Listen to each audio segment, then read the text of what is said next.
पिछले एपिसोड में हमने देखा था गोकू किंग से फाइट जीत जाता है। उसके बाद किंग गोकू से कहता है अगर तुम इस रास्ते से जाओगे तो तुम उस किले तक पहुंच जाओगे जहां तुम अपनी ताकत और भी ज्यादा बढ़ा सकते हो। गोकू किंग की बातें सुनकर उस रास्ते पर निकल जाता है। उधर दूसरी तरफ ग्रैंड प्रिस्ट अपने आप को पूरी तरीके से हील कर चुके होते हैं और वो अपनी और भी ज्यादा ताकत बढ़ाने के लिए अपने फादर से मिलने के लिए जा रहे होते हैं। अपने फादर से मिलने के बाद ओराइकस ग्रैंड प्रिस्ट पर और भी ज्यादा गुस्सा हो जाता है और वो ग्रैंड प्रिस्ट को पनिश करने लगता है। तभी ग्रैंड प्रिस्ट अपने फादर को पूरी बात बताता है किस तरीके से गोकू ने पर्पल गॉड की को हासिल किया और वो बहुत ज्यादा ताकतवर हो गया है जो इस पूरे यूनिवर्स के लिए खतरा बन सकता है। ग्रैंड प्रिस्ट की बातें सुनकर ओराइकस मान जाता है और ग्रैंड प्रिस्ट को छोड़ देता है। उसके बाद ओराइकस ग्रैंड प्रिस्ट से कहता है ठीक है सन, मैं तुम्हें और भी ज्यादा ताकतवर बनाऊंगा। उधर दूसरी तरफ गोकू किंग के बताए हुए प्लेस पर पहुंच जाता है। तभी उसका सामना एक क्रीचर से होता है जो गोकू और गोहान के बारे में सारी बातें जानता है। तभी गोकू उस क्रीचर से पूछता है तुम हमारे बारे में इतनी सारी बातें कैसे जानते हो।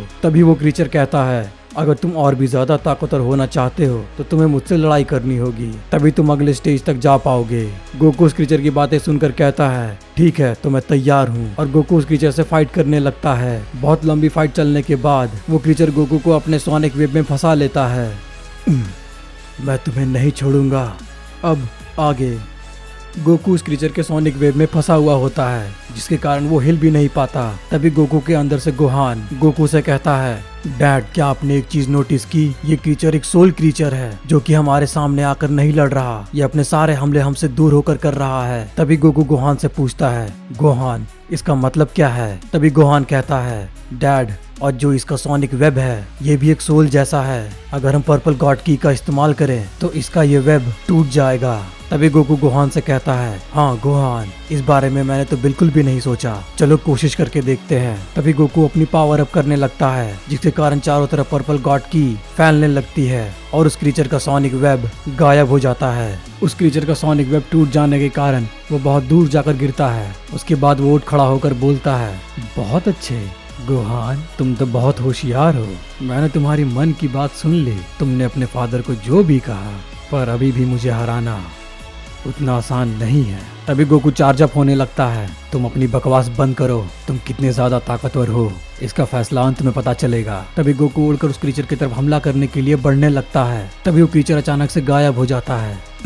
मैं इसे कैसे पकड़ूं, इसे तो मैं छू भी नहीं पा रहा। इस तरह के सोल क्रीचर को हराना तो मुश्किल है, इसका कोई उपाय मुझे मिल नहीं रहा। तभी गोहान गोकू के अंदर से कहता है डैड ये एक सोल क्रीचर जरूर है, तो अगर इसका हमला पर्पल गॉड की से टूट सकता है तो हमें इसे हराने के लिए पर्पल गॉड की का इस्तेमाल करना होगा। तभी गोकू कहता है हाँ तुमने ठीक कहा गोहान। तभी गोहान उस क्रीचर को अचानक से देखता है डैड क्या आपने देखा, वो क्रीचर एक पपेट जैसा है, उसे कोई दूसरा कंट्रोल कर रहा है, अगर हम इस पर हमला करें तो वो टूट जाएगा लेकिन वो दोबारा जुड़ सकता है। तभी गोकू कहता है ये कैसी मुसीबत है, आज तक मैंने इस तरह के क्रीचर से कभी फाइट नहीं की। गोहान तुम रुक जाओ, मैं इस पर हमला कर देखता हूँ। गोकू दोबारा से उस क्रीचर की तरफ उड़कर बढ़ता है और उस पर की ब्लास्ट से हमला करता है लेकिन उन सारे की ब्लास्ट से उस क्रीचर को कुछ नहीं होता। तुमसे ज्यादा समझदार तो तुम्हारा बेटा गोहान है, तुम मुझे नहीं हरा सकते, अब मान भी जाओ। इस जगह का टेम्परेचर बहुत ज्यादा है, तुम ज्यादा समय तक यहाँ रुकोगे तो तुम जल जाओगे और तुम्हारी मौत ऐसे भी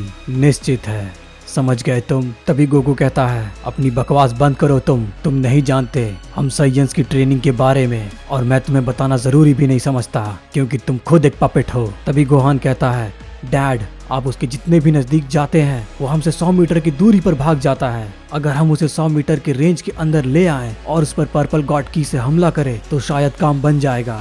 गोहान ठीक है मैं तुम्हारी बात मानता हूँ, चलो कोशिश करते हैं। गोकू उड़कर उस क्रीचर की तरफ बढ़ता है और उसी टेक्निक का इस्तेमाल करता है जो लड़ाई के दौरान उसने किंग पर इस्तेमाल किया था। वो पपेट क्रीचर गोकू के उस टेक्निक को समझ नहीं पाता और वो उसके झांसे में आ जाता है। तभी गोहान अंदर से गोकू को कहता है डैड यही सही मौका है और तभी गोकू उस क्रीचर पर पर्पल कामेहामेहा से हमला कर देता है। वो पपेट क्रीचर कुछ भी समझ पाता, इतना समय उसके पास बिल्कुल भी नहीं रहता। ये कैसे हो सकता है, तुम मुझे नहीं हरा सकते, तुम तो किंग से हार गए थे और मैं उसके जितना पावरफुल हूँ, तुम साइंस तो नहीं।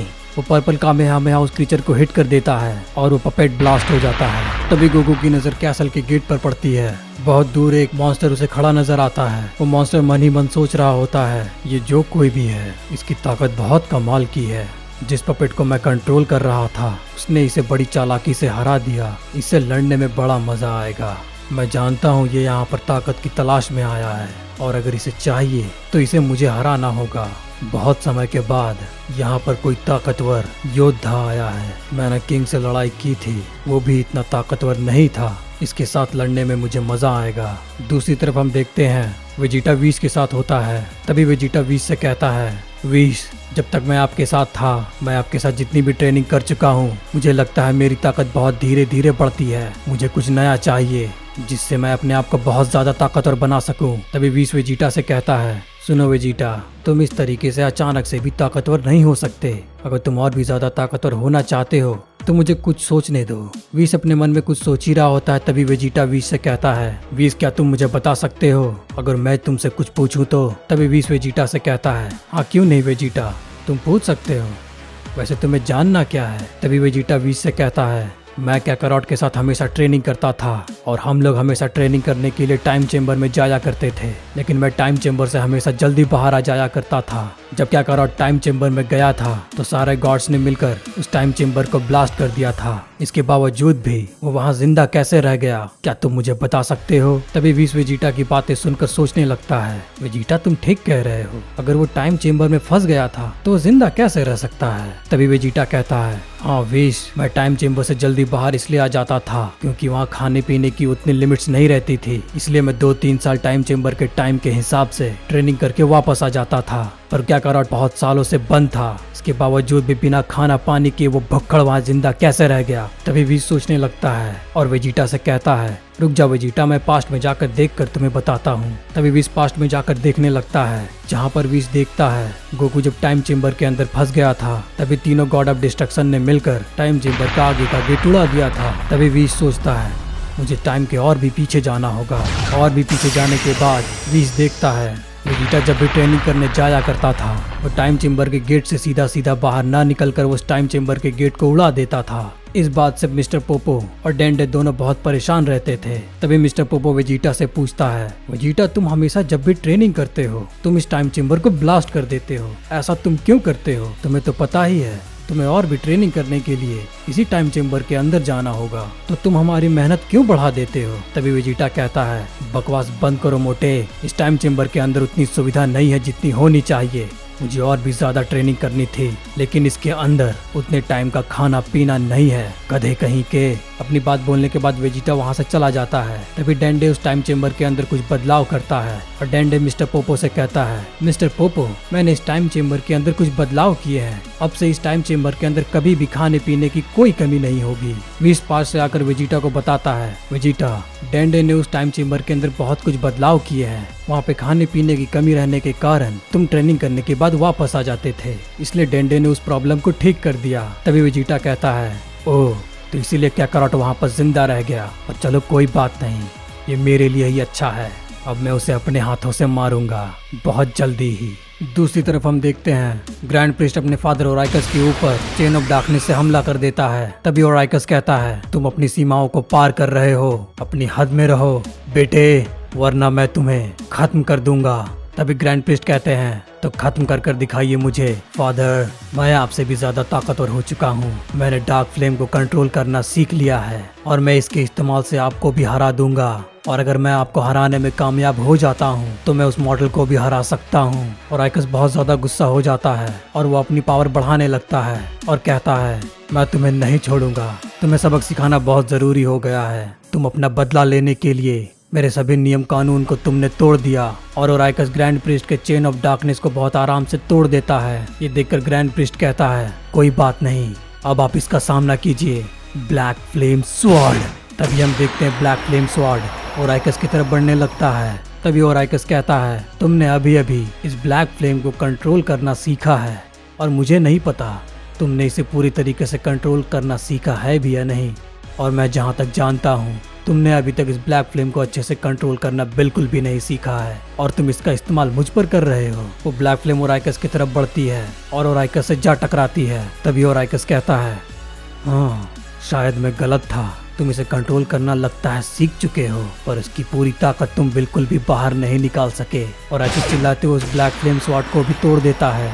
तभी ग्रैंड प्रीस्ट कहते हैं, आप कोशिश करते रहिए फादर, क्योंकि मुझे इसमें अब मजा आ रहा है। दूसरी तरफ हम देखते हैं व्हीस वेजिटा से कहता है, वेजिटा मुझे एक तरीका मिल गया। तुम चाहते थे ना कि तुम बहुत जल्दी ताकतवर हो जाओ, तो मेरे पास एक उपाय है। तभी वेजिटा व्हीस की बातें सुनकर कहता है, जल्दी बताओ व्हीस, वो क्या है।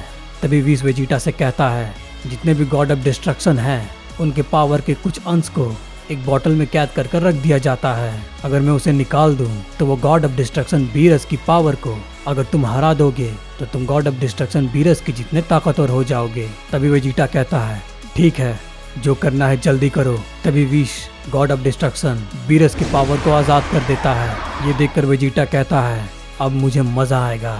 लॉर्ड बीरस की एक इमेज वेजिटा के सामने आकर खड़ी हो जाती है, जिसे देखकर वेजिटा कहता है, तो बीरस मुझसे लड़ाई करने के लिए तैयार हो। तभी लॉर्ड बीरस की वो एनर्जी वेजिटा की तरफ बढ़ती है और उसे हिट करने लगती है। ये देखकर वेजिटा कहता है, तुम मर तो चुके हो लेकिन फिर भी तुम बहुत ही ताकतवर हो। तभी लॉर्ड बीरस का पावर वेजिटा से कहता है, तुम्हारे पूरे प्लेनेट वेजिटा को मैंने फ्रीजा के हाथों खत्म करवा दिया था। सोचो वो फ्रीजा तुमसे कितना ज्यादा ताकतवर था, जो मेरा हुक्म मानता था। तुम मेरी ताकत के बारे में तो जानते हो और तुम मुझे हराओगे। ये सुनकर वेजिटा बहुत ज्यादा गुस्सा हो जाता है। मरे हुए बिल्ले, तुम अपनी बकवास बंद करो। अगर तुम इतने ही ज्यादा ताकतवर हो तो तुम सयन से कैसे हार गए। तभी लॉर्ड बीरस की एनर्जी वेजिटा से कहती है, तुम्हारी हिम्मत कैसे हुई मुझसे ऐसे बात करने की।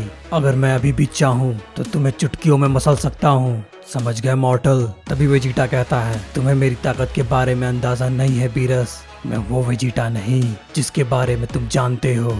अब मैं तुम्हें हराऊंगा, उसके बाद काकारोट और उसके बेटे गोहान को खत्म कर दूंगा। हे गाइस, दिस इज गामा-कुन। आई नो वीडियो थोड़ी ज़्यादा ही लेट है, तो मैं बताना चाहता हूँ गाइस, मेरा एक छोटा सा एक्सीडेंट हो गया था, जिसकी वजह से मुझे बहुत सारे प्रॉब्लम फेस करने पड़े। फिलहाल तो मैं रिकवर हो चुका हूँ, थोड़ा और होना बाकी है। तो इस प्रोजेक्ट को मैंने आधा ही कंप्लीट करा था, तो मैं सोचा पूरा कंप्लीट कर दूं। सो गाइस, ये एपिसोड कैसा लगा इसके बारे में कमेंट बॉक्स में ज़रूर बताना और वीडियो को लाइक एंड सब्सक्राइब ज़रूर करना। आपसे वीडियो टाइम टू टाइम आएगी। सो मैं मिलता हूँ तुमसे अब अगली वीडियो में।